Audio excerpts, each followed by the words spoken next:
Bonsoir à toutes et à tous. Merci de choisir Esae TV pour vous informer. C'est l'heure du journal sur votre Web TV et voici le sommaire. À travers une note de service, le directeur général de la douane béninoise a notifié hier au groupe Cajaf Common la suspension de son terminal à conteneurs. Des détails dans cette édition. Le premier congrès africain de santé mentale a démarré ce jour à Cotonou. Plus de détails dans un instant. Le déguerpissement des artères publiques dans les villes et marchés est une réalité dans la capitale du Bénin. Vous suivrez dans ce journal le constat fait par une équipe de Esae TV à Porto Novo. À nouveau, bonsoir. Suite aux conclusions dans le procès verbal relatif à la découverte de 18 kg de cocaïne dans un conteneur disant contenir des geysers de dinde importés par la société Common et destinés à être transférés sur votre terminal à conteneurs CISA Jeffa, j'ai l'honneur de porter à votre connaissance que le bénéfice d'exploitation du terminal à conteneurs qui vous a été accordé par lettre citée en référence est suspendu jusqu'à nouvel ordre. C'est en ces écrits que le directeur général des douanes du Bénin, Pierre Claver Tossou, a notifié hier 21 novembre 2016 à la société Common la suspension de son terminal à conteneurs. C'était une brève pour ouvrir ce journal organisé par le département de la santé mentale, la faculté de médecine de Parakou et l'association béninoise de psychiatrie. Le premier congrès africain de santé mentale a démarré ses activités ce jour à Cotonou. Eric Adjatogbeji et Tatiana Akpade pour le compte rendu. Il n'y a pas de santé sans santé mentale.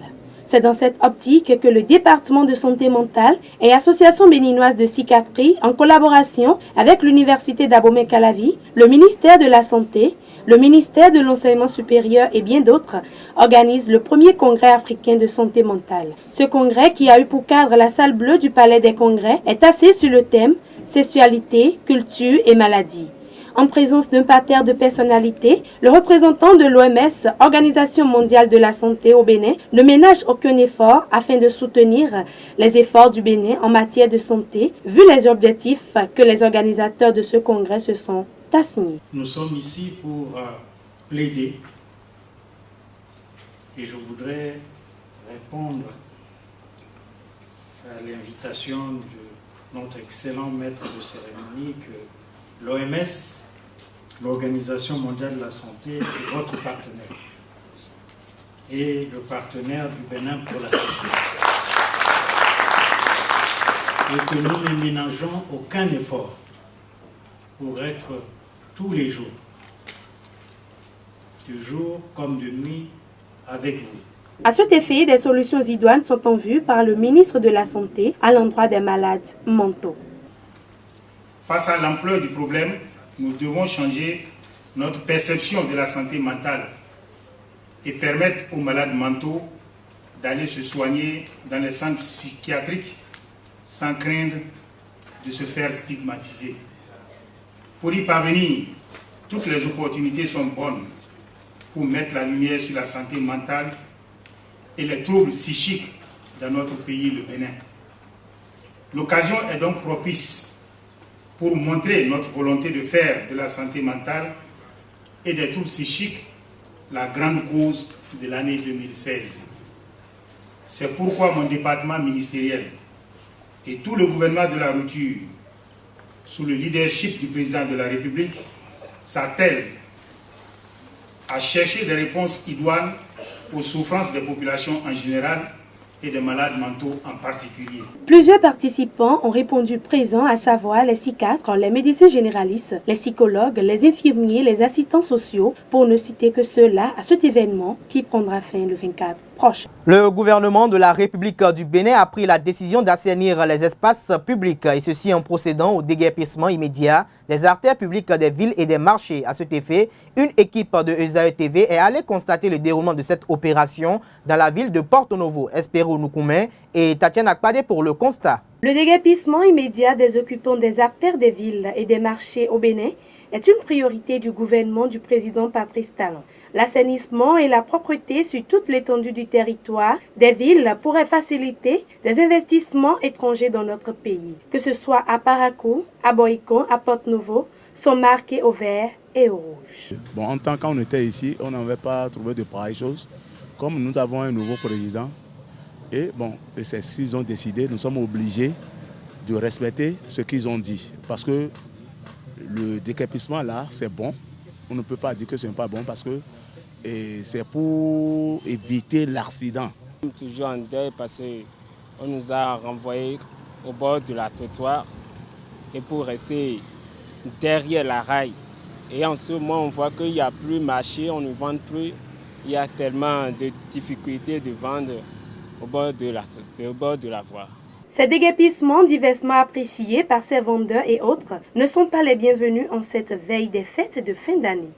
Le gouvernement n'envoyait pas l'argent aux commerçants de faire le commerce, mais ils ont des projets comme des padmeux et que l'on aille là-bas passer des sous. Donc si on peut ouvrir des pareilles choses, on peut aller là-bas prendre nos distributions pour en avoir de l'argent pour recréer bien nos activités.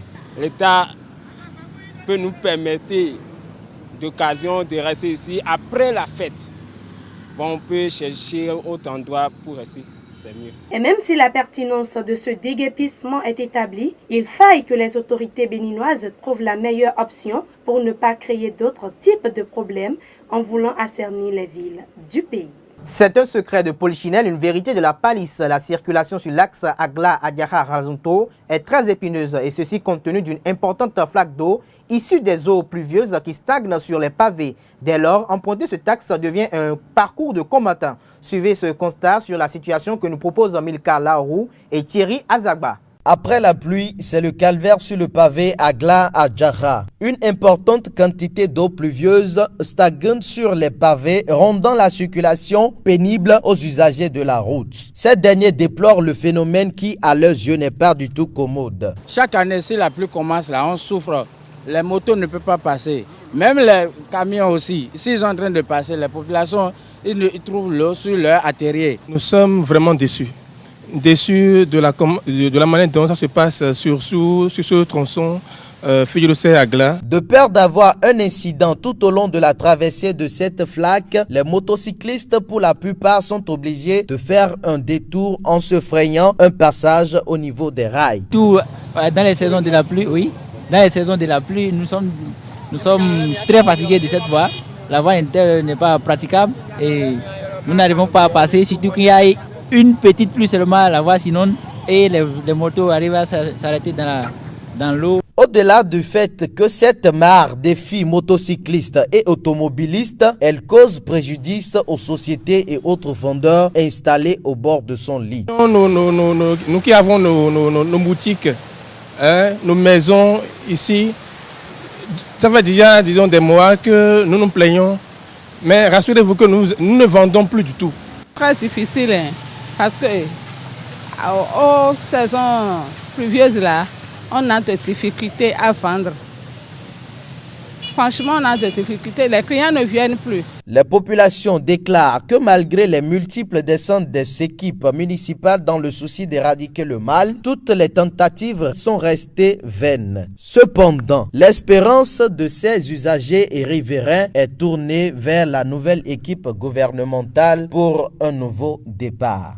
À présent, les informations hors de nos frontières, c'est la page inter que nous propose Scholastique Ariane Azoman. En République démocratique du Congo, polémique autour de la double nationalité du Premier ministre Sami Badi Banga. Ce dernier aurait une nationalité belgeo-congolaise. Du côté de la mouvance congolaise, pour le ministre des Relations avec le Parlement, cette double nationalité pose un problème d'ordre juridique et moral, car la constitution congolaise stipule que la nationalité congolaise ne peut être détenue concurremment avec aucune autre nationalité et il faut être congolais pour occuper une fonction politique. L'opposition, quant à elle, estime que ce débat est un non-lieu. Rappelons que Sami Badi Banga a été nommé la semaine dernière par le président Joseph Kabila. De la RDC, rendons-nous au Madagascar où se tient depuis ce jour le 16e sommet de la francophonie. Un sommet auquel plusieurs chefs d'État et de gouvernement prennent part. Il s'agit du premier sommet de Michael Jeanne, secrétaire général de l'Organisation internationale de la francophonie depuis son accession en 2014 à la tête de l'institution. Dès lors, les chefs d'État ont adopté une feuille de route axée sur l'économie et a pour thème les peuples peuples et les civilisations se sont rencontrés en commençant ensemble. Ce magnifique projet est de faire cela au sein de la francophonie, de faire de cette langue si riche un levier extraordinaire pour avancer ensemble pour le développement de nos pays et de leur économie. On reste toujours au Madagascar en marge du 16e sommet de la francophonie. Le roi du Maroc,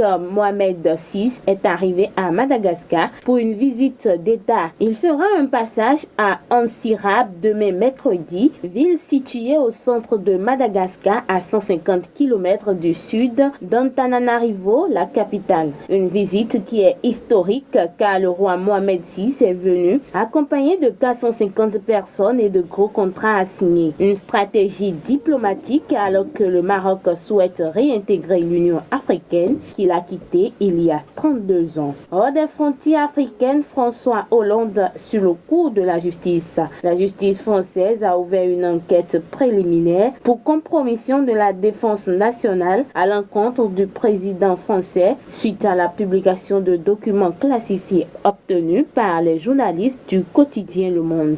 Une enquête qui a été ouverte après un courrier adressé au ministre de la Défense par le député républicain Éric Ciotti. L'opposition française a déjà engagé une procédure de destitution contre le président Hollande, mais très peu probable qu'elle aboutisse. Et c'est sur cette page Inter que je mets un terme à cette édition informative. Merci de l'avoir suivi et restez connectés au www.ezaetv.com et bonne soirée à vous.